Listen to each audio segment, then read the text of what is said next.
وقال رسول الله صلى الله عليه وسلم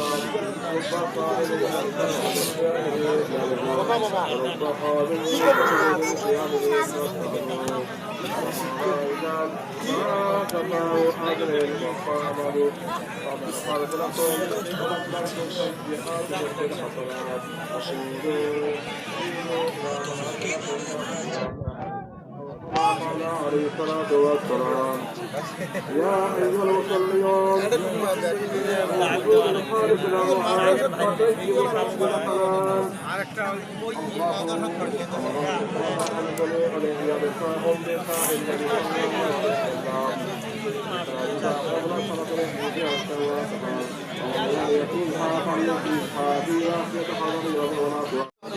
ويشهد أن لا إله إلا الله ويشهد أن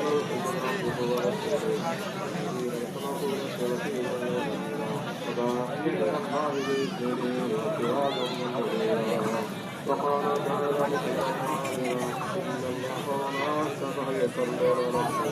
يا الذين آمنوا صلوا عليه وسلموا تسليما اللهم صل وسلم وبارك على سيدنا نبينا وسيدنا محمد ومولانا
শিক্ষা হচ্ছে যেমন রুলার মধ্যে 1 মাস ব্যাপী আমরা এই প্রশিক্ষণটা গ্রহণ করলাম।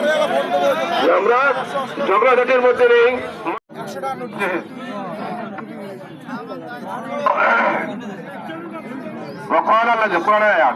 وقال الذين كفروا لا تسمعوا لهذا القرآن والغوا فيه لعلكم تغلبون। আবু জেহেল বললেন, শোনো, এইভাবে চলতে দেওয়া যায় না। আমি ঘোষণা দিচ্ছি, নামাজে হোক অথবা নামাজের বাইরে হোক, লা তাসমাউ লিহাযাল মাসে নাজিল হয়েছে। এই রমজান মাসে নাজিল হওয়ার কারণে, এই রমজানে যেহেতু কোরআন নাজিল হয়েছে, কোরআনের বরকতে আল্লাহ বলেন সূরা বাকারার 185 নম্বর আয়াত, ফামান শাহিদা মিনকুমুশ শাহরা, এই কোরআন নাজিলের মাস তোমরা যারা পাবে, ইয়াসুমহু, তারা যেন রোজা রাখে। এই কথা বুঝে গেছে? তারা যেন রোজা রাখে। তাহলে কোরআন নাজিলের মাসে রোজা ফরজ, কিন্তু যার কারণে রোজার মর্যাদা বৃদ্ধি পেল, সেই কারণটা আমরা আলোচনায় নিয়ে আসি না। আর আলোচনা করতে গেলেই আমাদের সেইখানে একটা প্রশ্ন দেখা যায় যে কোরআনের কথা হবে কেন? কোরআনে তো মেলা কথা বলা আছে, কোরআনে সমাজের কথা বলা আছে, অর্থনীতির কথা বলা আছে, সমাজনীতির কথা বলা আছে, আমরা এগুলো শুনতে যাবো কেন? কোরআন কি শুধু মানুষের নামাজ রোজার কথাই বলা আছে, না কোরআন একটা মানুষের পরিপূর্ণ জীবন ব্যবস্থা সবকিছুর কথা বলা আছে? আমাদের এই বিষয়টা বুঝতে হবে।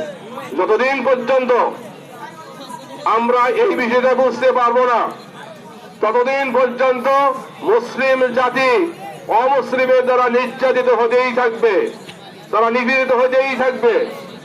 যে আমাদের কোরআনটাকে বলা হয় সংবিধান। তেবিয়ানান লিকুল্লি শাইইন, এটা আল্লাহ বলেছেন। তেবিয়ানান লিকুল্লি শাইইন, মানব জাতির জন্য একটা সংবিধান পাঠিয়ে দিলাম। এই রমজান মাসে তার নাম হচ্ছে কিতাব, মানে কোরআন।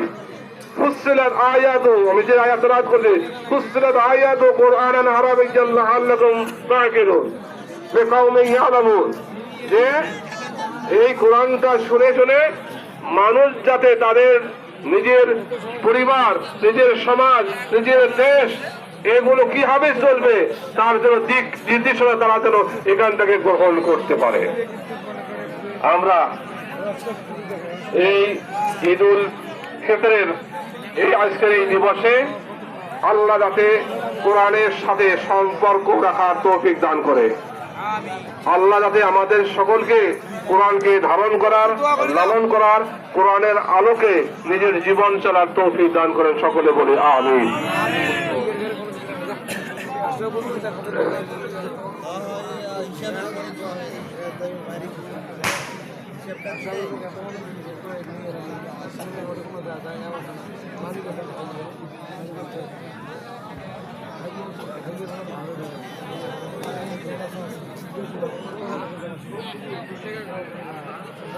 আলহামদুলিল্লাহ, একটা প্রশ্ন আছে খুব চমৎকার, গঠনমূলক একটা পরামর্শ চাওয়া হয়েছে। এখানে যারা মাঠ কমিটির দায়িত্বে আছেন, আগামীতে যাতে সাউন্ড সিস্টেম তা উন্নত মানের হয়, কোনো যাতে ব্যাঘাত সৃষ্টি না হয়।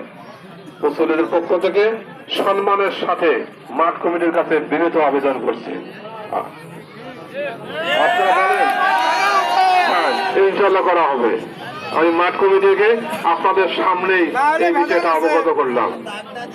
আসলে বছরে একবার ঈদুল ফিতরের নামাজ হয়, একবার যদি আমরা এখানে 1 ঘন্টা সময় অতিবাহিত করি, ঠিক কিনা? আমাদের আলোচনা হবে মাইকের মাধ্যমে, সবাই যাতে শুনতে পায়। আজকে আমরা মুকাব্বির দিয়েও করলাম, তাই না? আমরা যাতে আগামীতে সাউন্ড সিস্টেমটা সুন্দর করা যায় এই ব্যাপারে মাঠ কমিটির যারা দায়িত্বে আছেন তাদের আমি দৃষ্টি আকর্ষণ করছি, আর যারা মুসল্লি আছেন আপনাদেরও দৃষ্টি আকর্ষণ করছি। খালি সুন্দর করে মাঠ সিস্টেম হবে, আর আমি হাত ধরে বসে থাকবো এটাও যেন না হয়। আপনারা বছরে একবার, বারবার তো নয়, বছরে একবার আপনারা এই মাঠকে সাজাইতে, মাঠে সংস্কার করতে যেভাবে সহযোগিতা দিয়ে আসছেন একটু বৃদ্ধি করবেন, একটু বাড়াবেন। কারণ আগে আপনারা যে 100 টাকা দিতেন, এখন তো আর এই সময়ে 100 টাকার মূল্যবান আর আগের 100 টাকার মূল্যবান এক না, তাহলে বাড়াবেন। তাহলে আপনারা তাদের হাতটা বৃদ্ধি করবেন ইনশাআল্লাহ।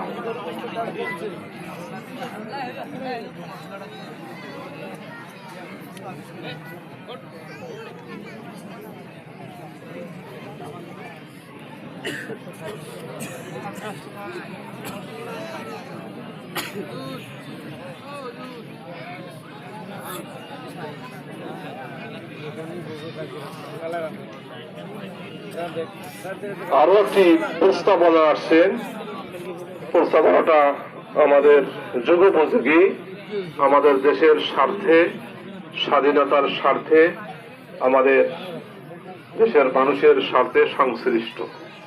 আমরা তাদের জন্য ইনশাআল্লাহ দোয়া করব। আমরা একটি কথা বলি, 71 আমরা ভালো জানি, ঠিক কিনা? 71 সালে যুদ্ধ, 9 মাস যুদ্ধ অনুষ্ঠিত হয়েছিল, তারপর আমরা স্বাধীনতা লাভ করেছি। তার আগে 52 সালের ভাষা আন্দোলন ছিল, তাই নয়? এরপরে এই 24 জুলাই বিপ্লব সাধিত হয়েছিল। এইগুলো ইতিহাস আমরা জানি। বীজ রোপিত হয়নি 71 সালের আগে, 52 সালে আমাদের স্বাধীনতার বীজ রোপিত হয়েছিল, ঠিক কিনা? শুধু 52 সালেই নয়, 47 সালেও আমাদের এই দেশের স্বাধীনতার বীজ রোপিত হয়েছিল, ঠিক কিনা? 1757 সালে পলাশীর আম্র কাননে নবাব সিরাজউদ্দৌলার পতনের মধ্য দিয়ে আমাদের এই দেশের স্বাধীনতার রক্তিম সূর্যকে বিদেশিরা ছিনিয়ে নিয়ে যায়।